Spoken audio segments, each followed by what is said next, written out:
Terima kasih Anda masih bersama kami. Bagi Anda yang baru saja bergabung, kami hadirkan kembali 3 berita utama hari ini. Harga naik, daging ayam di Kota Tegal dijual di atas Rp40.000 per kilogram. Logistik pilkada serentak di Salatiga belum lengkap, surat suara Pilwalkot masih dicetak. Rumah pemuda di Banyumas digerebek, petugas temukan narkoba dan obat terlarang.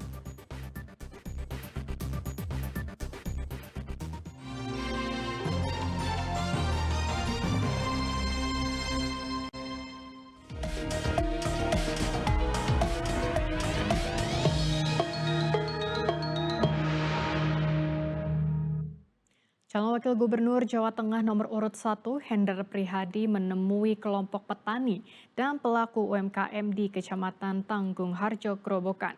Jika nanti menang dalam kontestasi pemilihan kepala daerah, Hendi menjanjikan program bantuan modal bagi petani dan UMKM.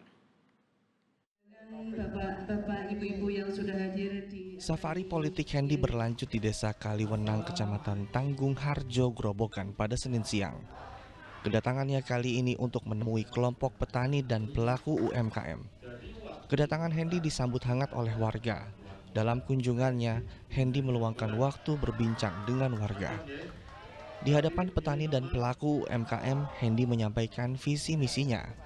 Salah satunya adalah akan membuat program bantuan modal kredit tanpa agunan dengan bunga yang ringan, sehingga tidak memberatkan para petani dan pelaku UMKM. Tujuannya agar usaha mereka bisa berkembang. Waktu di Semarang kita menerapkan bunga 3% per tahun, jadi cuma 0,25 ya. Nah, itu kurang lebih segitu. Jadi sangat per bulan ya. Jadi ini kredit yang murah yang kemudian diberlakukan untuk teman-teman UMKM maupun kelompok tani supaya mereka mampu mengembangkan usahanya dengan baik. Syarat pengajuan juga lebih mudah ya? Iya harus begitu. Syarat pengajuan harus lebih mudah karena Hendi menambahkan, program tersebut tidak muluk-muluk karena pernah dijalankan saat Hendi menjabat sebagai wali kota Semarang. Arif Nur melaporkan dari Grobogan. Sementara pasangan calon gubernur dan wakil gubernur Jawa Tengah nomor urut 2 Ahmad Lutfi dan Taji Yassin silaturahmi dengan jajaran pengurus Persatuan Guru Republik Indonesia atau PGRI di Kota Semarang. Dalam pertemuan itu, mantan Kapolda Jawa Tengah berjanji akan mengurus anak-anak yang putus sekolah. Paslon Lutfi Gus Yassin berkunjung ke kantor PGRI di Kota Semarang. Kedatangan mereka langsung disambut Ketua PGRI bersama segenap pengurus PGRI. Dalam pertemuan ini Lutfi Gus Yassin berdiskusi dan mendapatkan banyak masukan dari pengurus PGRI. Di antaranya soal nasib guru honorer, peraturan penerimaan peserta didik baru hingga masalah siswa putus sekolah.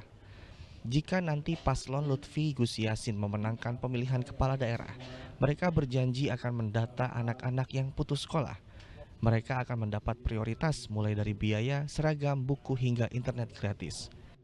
Jadi internet, seragam, kemudian buku bagi anak-anak kita yang anak putus sekolah di bawah garis kemiskinan sudah kita hitung di seluruh Jawa Tengah yang nanti akan kita gratiskan.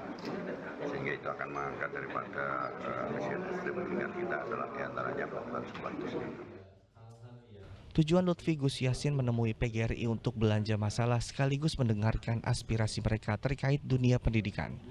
Kedepannya Lutfi Gus Yassin akan merancang program yang mendukung pendidikan, karena hal itu merupakan kewajiban yang harus dilakukan oleh pemerintah. Agus Hermanto melaporkan dari Kota Semarang. Meski pilkada serentak tinggal sebulan lagi, KPU Salatiga belum menerima surat suara untuk pemilihan wali kota. Tercatat baru 6 jenis logistik yang baru diterima dan tersimpan di GOR. Meski kurang dari sebulan pilkada serentak akan digelar, KPU Kota Salatiga belum menerima seluruh kebutuhan logistik. Hingga awal pekan ini, baru ada 6 jenis logistik pilkada yang diterima, yaitu kotak suara, bilik suara, tinta, kabel segel, amplop, dan surat suara untuk pemilihan gubernur Jawa Tengah. Sementara surat suara untuk pemilihan wali kota Salatiga belum diterima. Dalam rencananya, surat suara untuk Pilwakot baru dicetak dari 22 hingga 25 Oktober mendatang. Di tanggal 26 atau 27 sudah proses pengiriman ke Salatiga. Setelah proses ini datang akan seperti apa tahapan selanjutnya? Nanti setelah proses surat suara ini semuanya sudah lengkap, maka nanti kami akan melaksanakan perencanaan untuk penentuan jumlah tenaga yang akan melaksanakan sortir dan pelipatan. Kami belum putuskan rencananya, mungkin setelah debat ya, karena ketika debat pertama, jadi bisa di akhir Oktober atau awal November. Jika surat suara Pilwakot diterima, barulah proses pelipatan suara dimulai dari akhir Oktober hingga awal November. Pihaknya akan menghitung jumlah kebutuhan petugas pelipat suara untuk surat suara pilkada serentak. Yulianto melaporkan dari Salatiga. Jaga netralitas anggota TNI Polri dalam Pilkada 2024, posko netralitas dibangun di Salatiga. Posko itu untuk menampung aduan masyarakat jika ada pelanggaran pemilu oleh TNI, Polri, dan ASN. Bertempat di alun-alun Pancasila, depan Polres Salatiga berdiri posko netralitas Pilkada 2024. Posko yang dijaga anggota Denpom dan Propam Polres Salatiga ini dibuka 24 jam. Posko berfungsi untuk menerima laporan soal ketidaknetralan anggota TNI, Polri, serta ASN. Pendirian posko juga sebagai bentuk kemitraan sinergitas TNI Polri dalam menjaga pilkada damai dan jujur. Perlu diingat jika tugas TNI Polri dalam Pilkada 2024 untuk menjaga keamanan dan ketertiban. Ini belum ada, alhamdulillah. Berarti warga Salatiga termasuk TNI Polri dan ASN-nya sampai saat ini tidak ada yang laporan. Itu khusus di lingkup TNI Polri ASN, Dan? Tidak hanya TNI Polri, misalnya ada ASN yang terkait dengan netralitas, monggo sih. Ya, pelayanan juga 24 jam. Kami main 24 jam di sini. Kalau di sini misalnya mungkin sedang ada kegiatan, kita di belakang di posko Propam dan juga di tempatnya Pak Danenpom di Denpom. Lapor apakah akan dilindungi atau? Tentunya kita sesuai dengan aturan, kita lindungi dengan pelapor, saksi gitu. Sementara di Kota Tegal, sejumlah elemen masyarakat menyuarakan gerakan anti politik uang. Praktik politik uang dinilai mencederai demokrasi.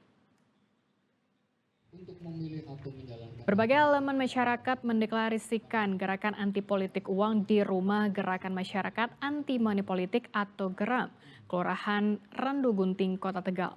Kegiatan pada Minggu sore ini menolak seluruh bentuk pemberian politik uang dalam pelaksanaan pemilihan wali kota dan wakil wali kota Tegal.